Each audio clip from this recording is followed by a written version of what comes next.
बोलिए श्री प्राणनाथ प्यारे की जय। बोलिए सतगुरु महाराज की जय। बोलिए धाम के धनी की जय। आनंद कंदम प्रभुदेव चंद्रम ब्रजे स्वरूपेण पुरा पिजातम् परदेश प्राप्तं प्रिय प्राणनाथं परेश पूर्णं सततं नमामि। ब्रह्म प्रियाय जागरणाय जाता सर्वस्वपाता भवसिन्धुत्राता विज्ञान दाता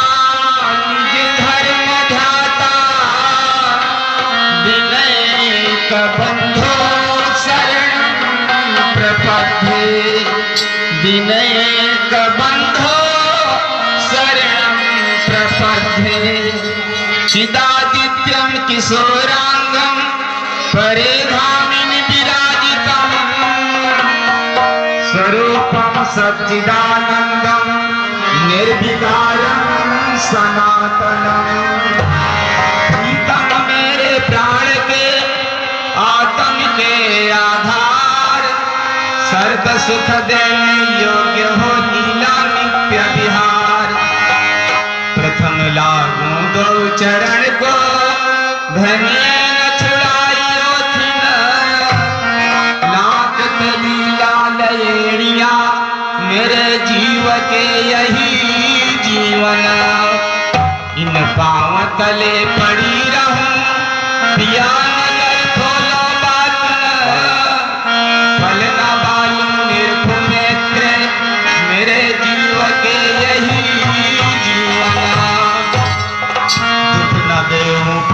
पाखड़ी देखूं शीतल में सुख उपजाऊं सब अंगों बुलाऊं मीठे प्रेम। जब प्रेम हुआ झकझोल तब अंतर फट दिए खोल। जब चढ़े प्रेम के पुंज निज नजरों आया निकुंज। जब आया प्रेम सुहागी तब मोहजल लहरा भागी। जब उठे प्रेम के तरंग लेकर श्याम के संग। कृष्ण कृष्ण रटना करो कृष्ण नाम और धार। कृष्ण नाम ऐसो प्रबल शत्रु करे संहार। बोलिए कृष्ण कन्हैया लाल की जय। सर्व प्रेमी सुंदर साथ जी परमात्मा के मार्ग पर चलने वाले अनुयायी जन एवं भक्तगण माताओं एवं बहनों एवं भाइयों आप सबके हृदय धाम में परमात्मा के वांगमय स्वरूप जुगल जोड़ी की छवि को देखते हुए प्रणाम करते हैं। प्रणाम कहना है 2-4 दिन की जिंदगी में समय जाना है। एक भजन के माध्यम से चर्चा चालू हो जाएगी। जिंदगी के दिन 2-4 हो थोड़ा सा कर भरा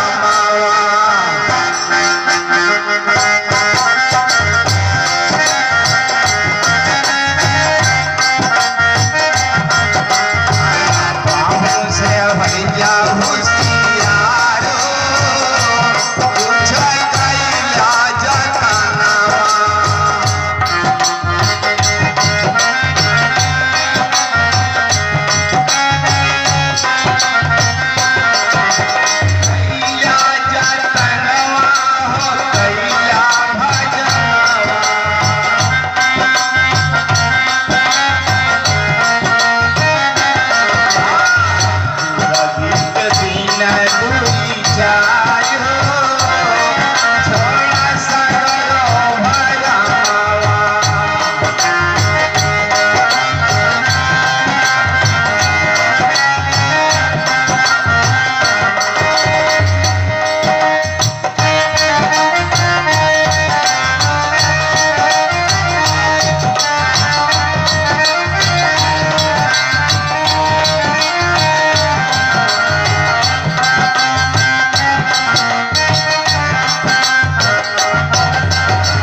सदा नहीं रही है करऊ जिंदगानी।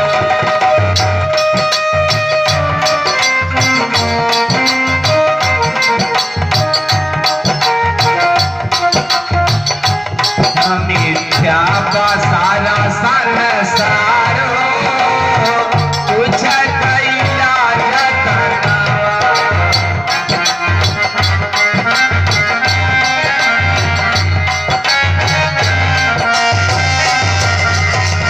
बागी के दिन दुई चार हो छोड़ा सागर भरा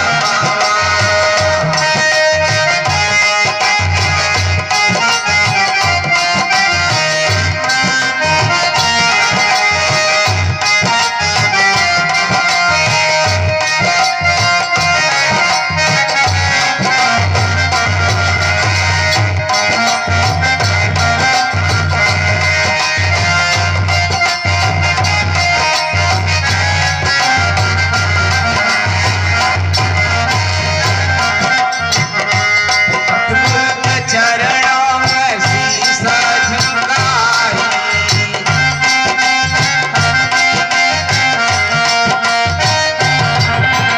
जन्म मरण के दुख नसाई।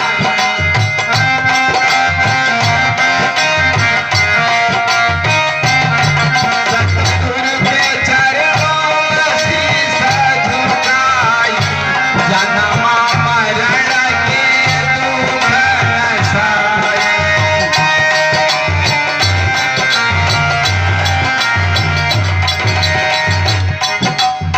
सागर जी जतावै बारंबार हो तुझ कैला जतना।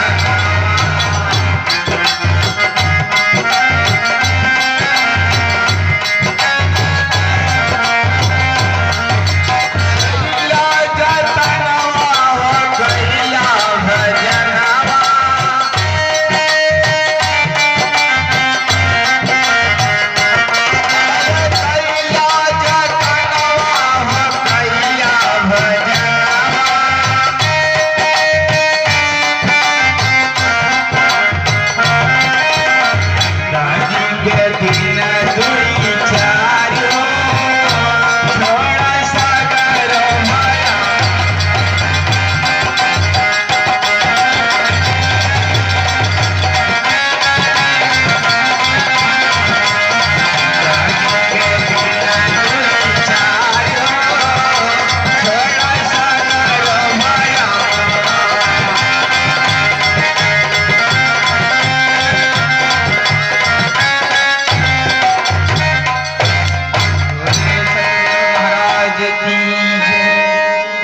श्री कृष्ण कन्हैया लाल की जय। भक्तगण थोड़ा ध्यान से सुनेंगे, समय बहुत कम है। बहुत कम समय में परमात्मा की बात को जानना है, लेकिन परमात्मा की बात को जानने के पहले अपनी पहचान करना है। तो शब्द भी समय भी कम है, लेकिन 3 स्तर रामचरितमानस जीवन जीने की कला सिखाती है। संसार में जीना है तो रामचरितमानस जीवन जीने की कला सिखाती है। श्रीमद् भागवत जीते जी मरने की कला सिखाती है। कुलजम स्वरूप परम धाम की तरफ चलना सिखाता है। और जिस शब्द से रामचरितमानस शुरू होती है उसी शब्द पे विराम ले लेती है। जिस शब्द से कुलजम स्वरूप शुरू होता है उसी शब्द पे विराम ले लेता है। वह शब्द से रामचरितमानस शुरू होती है वर्णा नाम, वह शब्द से रामचरितमानस शुरू होती है और वह पे विराम ले लेती है। परमात्मा के बारे में रामचरितमानस में जगह जगह प्रमाण दिया गया और बताया गया परमात्मा उधर है, यानी परमात्मा यानी वह शब्द परमात्मा उधर है, इधर नहीं है। लेकिन जीवन जीने की कला रामचरितमानस सिखाती है। रावण के द्वारा जब मर्यादा की लोलुपता हो गई तो राम ने मर्यादा की स्थापना की, इसलिए पहले पुरुष राम कहे गए, मर्यादा पुरुषोत्तम राम जी। पुरुषों में उत्तम, मर्यादा में कौन? राम जी। राम जी के अंदर में विचार आया, अगर मेरे माता पिता नहीं होते तो मैं भी संसार में नहीं होता। इसलिए कहना पड़ा है कि मात पिता बिन बाल न होई, गुरु बिन ज्ञान न होई। माता पिता के बगैर बच्चा नहीं होगा और गुरु के बगैर ज्ञान नहीं होगा। इसलिए राम जी के अंदर में विचार आया तो तुलसीदास जी महाराज रामचरितमानस में लिखते हैं, राम जी पहला कार्य क्या करते हैं कि प्रातः काल उठ के रघुनाथा, माता पिता ही गुरु नावहि माथा। जब राम जी उठते हैं बिस्तर से तो पहले माता पिता के चरणों में प्रणाम करते हैं, उसके बाद अन्य कोई कार्य करते हैं। यहाँ तो देखा जाता है जिसके द्वारा शरीर बनी, जिसके द्वारा शरीर मिली, उसी को नहीं प्रणाम करते हैं, उसी का अभिवादन नहीं करते हैं, उसी को नहीं मानते हैं। अरे संसार में खेल जब देख रहे हो तो माता पिता का एक प्रकार का कर्ज भी तुम्हारे ऊपर है कि उन्हीं के द्वारा ये शरीर बनी हुई है।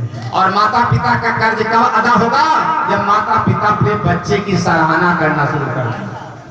जहां बैठेंगे बोलेंगे अरे भाई मेरा पुत्र जब बिस्तर से उठता है तो पहले नमन करता, प्रणाम करता, अरदास करता, विनती करता, तब कोई कार्य करता। इसलिए पहले शिष्टाचार, संस्कार ये होना चाहिए, तब हम परमात्मा को जानेंगे। परमात्मा को तो जानना बड़ी दूर है। सबसे पहले आप अपने परिवार को, अपने गृहस्थ को, अपने घर को स्वर्ग बनाइए, परम धाम बनाइए। और जब वो स्वर्ग परम धाम होगा तो कहना है कि जाको दर्शन इत है, ताको दर्शन उत, और जाको दर्शन इत नहीं, ताको इत ना खुद। अगर यहाँ दर्शन नहीं होगा तो आगे भी नहीं होगा। इसलिए पहले यहाँ संस्कार बढ़िया होना चाहिए। इसलिए आइए 4 शब्दों में थोड़ी थोड़ी बात बताएंगे। ये जो शरीर लेकर के बैठे हैं, कथा श्रवण कर रहे हैं, इसे स्थूल शरीर कहते हैं। परमात्मा को, खुदा को जानने के पहले अपने साधन को जानना पड़ेगा। किस साधन के द्वारा हम परमात्मा को जानेंगे। इसलिए एक शरीर है, इसको स्थूल शरीर कहते हैं। ऐसे 4 शरीर और भी हैं। स्थूल शरीर, सूक्ष्म शरीर, कारण शरीर, महाकारण शरीर, निर्मल चेतन शरीर, ये 5 शरीर है। अब 5 शरीर के बारे में अब अपने ही साधन का पता नहीं है, जब अपनी ही आंख बराबर नहीं, अपनी ही दृष्टि बराबर नहीं, तो आगे हम क्या देख पाएंगे। समय का अभाव होते हुए मैं एक शरीर को खोलता हूँ, बाकी और तो कथा प्रवचन संत महात्मा विद्वत जन गुरुजन आते जाते रहते ही हैं। बाकी जिनको जो समय मिलेगा वो बताएंगे, लेकिन हम एक शरीर की व्याख्या कर देंगे। बाकी और समय मिलेगा तो 4 शरीर की व्याख्या करेंगे। अभी तो मैं केवल स्थूल शरीर की व्याख्या करता हूँ कि जो स्थूल शरीर लेकर के बैठे हैं और इसी जीते जी परम धाम जानना, जीते जी परमात्मा को जानना है, जीते जी अपनी मंजिल को प्राप्त करना है और 5 शरीर का ज्ञान भी रखना है, मानव तन रहते हुए। अन्य किसी के लिए व्यवस्था नहीं है परम धाम जानने का। केवल मनुष्य तन के द्वारा ही परमात्मा की प्राप्ति हो सकती है और अन्य कोई साधन नहीं है। अन्य कोई योनि में कोई अच्छा कर्म करेगा, पुण्य करेगा, उसका पाप और पुण्य जब दोनों बराबर होगा तराजू पर, कांटे पर जब बराबर होगा तब मानव तन मिलेगा। पाप भी और पुण्य दोनों बराबर है तो मनुष्य तन मिलेगा, और मनुष्य तन मिला कि अब पाप ना हुए। आप अपना सुधार लीजिए, परमात्मा को पा लीजिए, आत्मा की पहचान कर लीजिए। आइए पहचान के पहले स्थूल शरीर का मैं वर्णन करता हूँ। 5 तत्व और 3 गुणों के द्वारा शरीर की रचना हुई है। 5 तत्व पृथ्वी, अग्नि, जल, वायु, आकाश, ये 5 तत्व है। रजोगुण, तमोगुण, सतोगुण, ये 3 गुण हुए। यही अष्ट आवरण है। यही 5 तत्व 3 गुण 8 प्रकार की धातु शरीर में भी पाई जाती है। 8 प्रकार के आवरण हैं और एक दूसरे से 10 गुना ज्यादा विस्तार वाले हैं। 8 आवरण, 8 रंगा, एक से एक 10 गुना, एक दूसरे से 10 गुना ज्यादा विस्तार वाला है। आइए हम पहले पृथ्वी पर बात करते हैं। अगर मिट्टी नहीं होती तो ये रोया नहीं होता, चमड़ा नहीं होता, हड्डी नहीं होती। ये किसकी देन है? पृथ्वी की देन है। रोया, रोम, चमड़ा, और हड्डी। 50 करोड़ योजन पर पृथ्वी का विस्तार, पृथ्वी है गोल, इसके अधिष्ठाता, इसके मालिक ब्रह्मा जी। इसमें 5 गुण है, शब्द, स्पर्श, रूप, रस, गंध। मिट्टी में 5 गुण पाए जाते हैं। मिट्टी का वास्तविक रंग पीला है। पीला क्यों है? और लोग कहते हैं मैंने तो काली भी मिट्टी देखी, दोमट मिट्टी देखी, पीली मिट्टी देखी। आप महाराज बता रहे हैं कि रंग पीला है। हाँ, क्योंकि यह ज्ञान विज्ञान के रूप में प्रचलित हो गया है। जो भी संत महात्मा विगत जन गुरुजन मंच से चर्चा करते हैं, जरूरत पड़ने पर उसे प्रैक्टिकल करके दिखा देंगे। अगर नहीं दिखा सकते तो उनको बोलना भी नहीं चाहिए। उतने बोलेंगे कि जो दिखा सके, लेकिन प्रयोगशाला में तो जाना पड़ेगा। जब तक प्रयोगशाला में नहीं जाएंगे, अगर उस पारस मणि को टच नहीं करेंगे, अगर लोहा पारस मणि में टच नहीं होता तो सोना नहीं बनेगा। वो दूर दूर कितना भी, इसलिए टच तो होना पड़ेगा। और जब तक पारस मणि में टच नहीं होगा सोना बनेगा। आइए फिर यहीं पर पीला क्यों है? अगर इस मिट्टी में कोई बीज डाल दें, आप लोग किसान भी हैं यहाँ पर, ज्यादातर अधिकतर खेती भी करने वाले हैं। आप लोग अगर इस मिट्टी में जब बीज डालेंगे तो मिट्टी के अंदर में जब बीज अंकुर लेगा तो पीला ही लेगा, क्योंकि मिट्टी अपने रंग में रंग देती है। दूसरा प्रमाण, अगर ये मेढक मिट्टी के नीचे दबे पड़े हैं, ना तो उन्हें हवा का संग हो रहा, ना धूप मिल रही है, ऐसे वो जो मेढक मिट्टी के नीचे दबे रहते हैं और बारिश के महीने में जब बाहर निकलते हैं तो बिल्कुल पीले पीले दिखाई देते हैं। क्यों? कि मिट्टी का रंग उसके ऊपर चढ़ गया है। और जब सूर्य की रोशनी लगती है, हवाएं चलती हैं, तब उनका रंग बदल जाता है। इसलिए वास्तविक में इस मिट्टी का रंग पीला है। इसके अधिष्ठाता, इसके मालिक ब्रह्मा जी। लोग कहते हैं माटी के शरीर मटिए में मिल जाएगी, तो क्या मिलेगा? मिट्टी तक तो बचेगा, जल तक तो जल तत्व में जाएगा, हवा तक तो हवा तत्व में जाएगा, अग्नि तक तो अग्नि तत्व में जाएगा, आकाश तक तो आकाश तत्व में जाएगा, मिट्टी तक तो बच जाएगा। तो मिट्टी